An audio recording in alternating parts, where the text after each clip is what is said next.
Oke teman-teman, kali ini kita akan membahas tentang perjalanan Malaysia di Piala Asia 2023 ini. Malaysia datang ke Piala Asia 2023 melalui jalur babak kualifikasi, terlebih di kualifikasi kedua Piala Dunia 2022 yang sekaligus merupakan kualifikasi kedua Piala Asia 2023, Malaysia gagal finish di peringkat 2 besar. Kala itu di grup G, Malaysia hanya finish di peringkat 3 klasemen akhir grup G kualifikasi kedua Piala Asia 2023. Maka dari itu, berbarengan dengan Indonesia, mereka harus terlebih dahulu berjuang di babak kualifikasi ketiga Piala Asia 2023. Kita ketahui bersama bahwa kualifikasi ketiga Piala Asia 2023 digelar pada tahun 2022 dan Malaysia kala itu tergabung di grup E bersama Bahrain, Turkmenistan, dan juga Bangladesh. Secara ranking FIFA, kala itu Bahrain berperingkat 89 FIFA, Malaysia 154 FIFA, Turkmenistan 134 FIFA, dan Bangladesh 188 FIFA.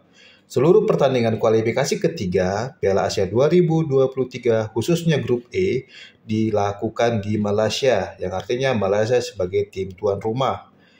Dan Malaysia kala itu berhasil lolos dari kualifikasi ketiga ke Piala Asia 2023 melalui jalur 5 runner-up terbaik setelah finish sebagai runner-up grup E kualifikasi ketiga Piala Asia 2023. Di mana kala itu di laga perdana Malaysia sukses mengalahkan Turkmenistan dengan skor 1-3.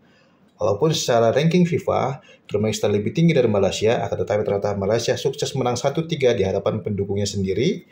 Dan di laga kedua, mereka sukses mengalahkan Bangladesh dengan skor yang sangat telak yaitu 4-1. Hal ini wajar mengingat Bangladesh jauh di bawah Malaysia, baik secara kualitas maupun secara ranking FIFA. Dan di laga terakhir, mereka kalah dari Bahrain dengan skor 1-2, di mana Bahrain kala itu berperingkat 89 FIFA yang secara ranking FIFA jauh di atas Malaysia dan memiliki kualitas pemain yang sedikit di atas pemain Malaysia. Maka tiga hasil pertandingan ini membuat Malaysia menjadi runner-up grup E dan dipastikan lolos ke fase grup Piala Asia 2023.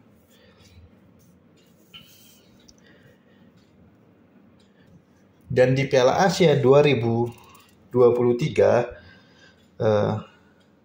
sebelum timnas Malaysia tampil di fase grup Piala Asia 2023, Malaysia memiliki pencapaian yang apik. Karena sebelum bulan Januari 2024 ini, Malaysia pada November 2023 melakukan laga kualifikasi kedua Piala Dunia 2026 yang sekaligus merupakan kualifikasi kedua Piala Asia 2027, di mana di dua laga awal mereka di grup D, Malaysia memperoleh hasil yang positif, di mana di kualifikasi Piala Dunia 2026 ini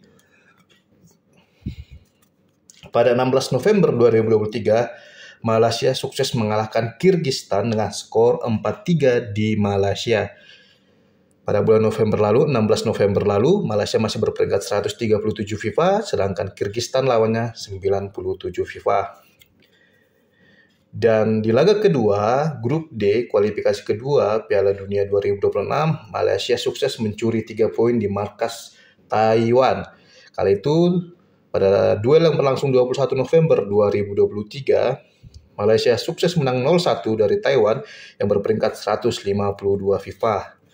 Maka dari itu, saat ini di klasemen sementara grup D kualifikasi kedua Piala Dunia 2026 zona Asia, sekaligus merupakan kualifikasi kedua Piala Asia 2027, Malaysia bertengger sebagai pimpinan klasemen dengan poin sempurna 6 dari 2 laga mereka. Mereka di atas Oman, Kyrgyzstan, dan juga Taiwan. Dan sebelum tampil di laga perdana Piala Asia 2023, Malaysia melakukan laga uji coba melawan tim peringkat 91 FIFA yaitu Suriah pada 9 Januari 2024 dan sukses menahan imbang salah satu tim asal Timur Tengah tersebut dengan skor 2-2. Jadi bisa kita lihat bahwa Malaysia memiliki catatan yang apik sebelum tampil di ajang Piala Asia. Kita bisa lihat pada bulan November mereka sukses mengalahkan Kyrgyzstan dan juga Taiwan. Di sisi lain, beberapa hari menjelang melawan Yordania, mereka sukses menang tim sekelas Yordania yaitu Suriah dengan skor 2-2 di laga uji coba. Dan per Mei 2023 lalu, Malaysia ditempatkan di grup E Piala Asia 2023 bersama Bahrain yang berdasarkan ranking FIFA terakhir pada Desember 2023, Bahrain berperingkat 86 FIFA, Korea Selatan 23 FIFA, Yordania 87 FIFA, dan yang terakhir adalah Malaysia yang berperingkat 130 FIFA. Secara ranking FIFA, Malaysia menjadi tim dengan peringkat FIFA terburuk di grup E dan tentu tidak diunggulkan untuk lolos ke babak selanjutnya. Melihat grup E yang dihuni Bahrain, Korea Selatan, dan Yordania, membuat Presiden Federasi Sepak Bola Malaysia kala itu tidak menargetkan tinggi Malaysia di ajang Piala Asia. Kala itu, Hamidin yang merupakan Presiden Federasi Sepak Bola Malaysia awalnya hanya menargetkan Malaysia tidak pulang dengan poin 0, yang artinya tidak ada target untuk lolos ke babak gugur.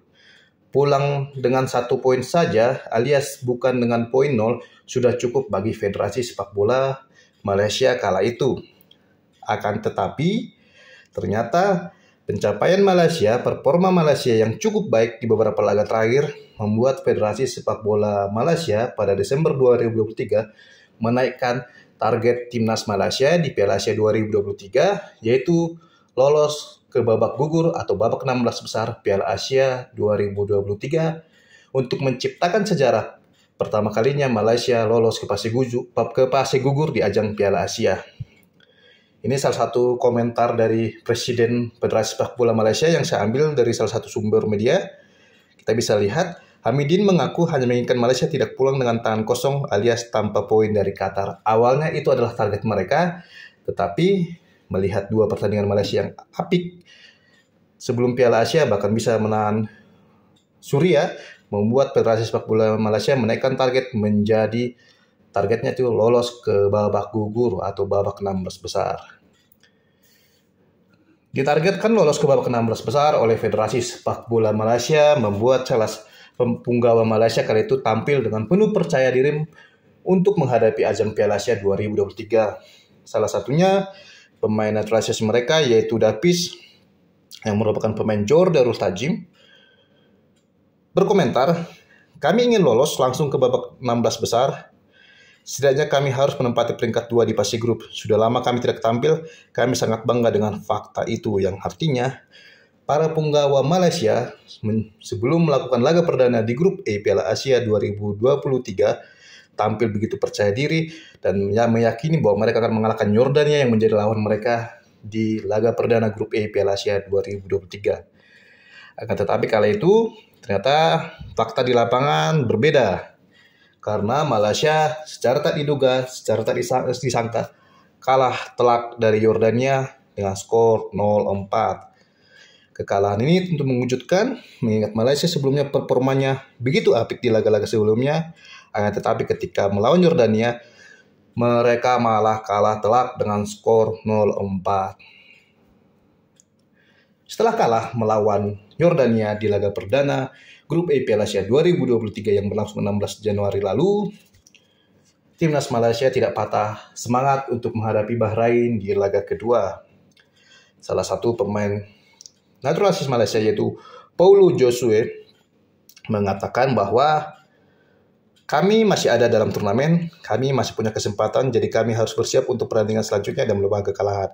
Nah, artinya di laga kedua melawan Bahrain, Malaysia mencoba untuk memperoleh kemenangan sebagai bentuk tanggung jawab di mana mereka di laga awal kalah melawan Yordania dan untuk mempertahankan peluang mereka lolos ke fase gugur. Akan tetapi faktanya di laga kedua lagi-lagi Malaysia tumbang dengan skor 1-0. Lagi-lagi Malaysia kalah setelah tumbang 1-0 melawan Bahrain. 2 kekalahan ini membuat peluang Malaysia untuk lolos ke babak 16 besar Piala Asia 2023 habis kali itu. Maka dari itu, setelah kalah 2 kali beruntun, Malaysia mau tidak mau berjuang di laga terakhir melawan Korea Selatan. Minimal mereka menargetkan, waktu itu pemain Malaysia menargetkan menang atas Korea Selatan untuk membawa nama baik negara di ajang Piala Asia. Salah satunya yaitu komentar dari penyerang timnas Malaysia yang saya ambil dari bolasport.com mengatakan bahwa mereka percaya diri bahwa Malaysia akan mengalahkan Korea di laga terakhir Grup E Piala Asia 2023. Mengingat pada tahun 2018 lalu, Safawi Rashid pernah mengalahkan Korea Selatan U23 di ajang Asian Games. Dan makanya target mereka di laga terakhir Grup E adalah mengalahkan Korea Selatan maksud saya di laga terakhir Grup E Piala Asia 2023, dan hasilnya ternyata Malaysia hanya bisa bermain imbang ketika melawan Korea Selatan. Di laga terakhir Grup E ini, kita ketahui teman-teman bahwa Malaysia tampil tanpa beban. Setelah peluang itu tertutup untuk lolos ke babak 16 besar, mereka tampil habis-habisan hingga pada akhirnya bisa menahan imbang tim sekelas Korea Selatan. Harus kita akui bahwa melawan tim sekelas Korea Selatan bagi tim atau negara asal Asia Tenggara tidaklah hal mudah. Jangankan mengalahkan tim Korea Selatan, menahan imbang dengan skor 3-3 ini adalah sesuatu pencapaian yang luar biasa atau bisa dikatakan sebuah prestasi untuk kondisi sepak bola Asia Tenggara saat ini. Terlebih Malaysia kala itu mampu mencetak 3 gol ke gawang Korea Selatan dalam 90 menit pertandingan atau dalam waktu normal pertandingan sepak bola. Yang artinya, walaupun Malaysia gagal lolos ke babak 16 besar, setidaknya menahan imbang Korea Selatan memberikan rasa kebanggaan bagi supporter mereka karena mereka sukses menahan tim sekelas Korea Selatan yang merupakan langganan Piala Dunia. Mereka bisa pulang ke Malaysia setelah mengalahkan Korea Selatan dengan kepala tegak dengan kalah secara terhormat di ajang ini. Dan setelah gagal membawa timnya lolos ke babak 16 besar Piala Asia 2023, dan pelatih Malaysia kala itu meminta maaf terhadap publik sepak bola Malaysia kala itu. Dia mengatakan bahwa ekspektasinya terlalu berlebihan dan memberikan terlalu banyak harapan untuk publik dan pemain Malaysia. Sepertinya pelatih asal Korea ini benar-benar sedikit kecewa mengingat kualitas pemainnya kali itu terlihat susah mengimbangi kualitas pemain-pemain lawan di Grup E Piala Asia 2023. Dan inilah teman-teman perjalanan Malaysia di ajang Piala Asia 2023.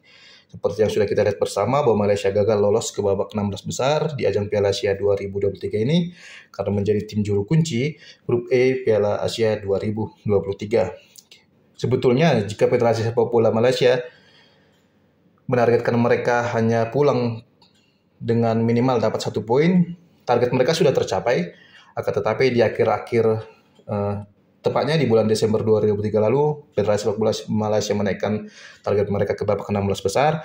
Yang artinya Malaysia di sini berarti gagal mencapai target mereka di Piala Asia 2023. Dan pelatih Malaysia juga terlihat kecewa. Dia terlalu berekspektasi terlalu tinggi terhadap para pemainnya, akan tetapi pemainnya malah terlihat kalah kelas dengan lawan-lawannya di Grup E. Walaupun di laga terakhir mereka sukses menahan Korea Selatan. Dan bisa kita lihat bahwa Malaysia lolos ke Piala Asia 2023 ini sama dengan Indonesia melalui perjuangan yang panjang, yaitu melalui perjuangan kualifikasi ketiga dan berstatus sebagai salah satu runner-up terbaik di kualifikasi ketiga dan menjadi tim dengan peringkat FIFA terendah di Grup E Piala Asia 2023. Jadi Malaysia memang di ajang Piala Asia 2023 ini tidak bisa memenuhi target. Akan tetapi mereka bisa pulang dengan kepala tegak mengingat di laga terakhir mereka sukses menahan imbang Korea Selatan dan sukses mencetak 3 gol ke negara berperingkat 23 FIFA tersebut. Tentu ini bukanlah kabar baik bagi sepak bola Malaysia dan juga Asia Tenggara mengingat kualitas sepak bola Asia Tenggara khususnya Malaysia ternyata masih tetap levelnya di bawah negara-negara asal Asia Timur maupun Asia Timur Tengah. Dan semoga kedepannya Malaysia bisa bangkit dan tampil lebih kuat lagi di ajang Piala Asia 2027. Sebagai informasi tambahan teman-teman, bahwa yang lolos dari Asia Tenggara ke babak 16 besar Piala Asia 2023 hanya Indonesia dan Thailand. Dan kedua negara itu pun ternyata langkahnya terhenti di babak 16 besar setelah dikalahkan Australia dan juga Uzbekistan. Sekian informasi dari yang bisa saya berikan. Jika Anda menyukainya, silakan like, subscribe, komen secara sopan dan bijaksana.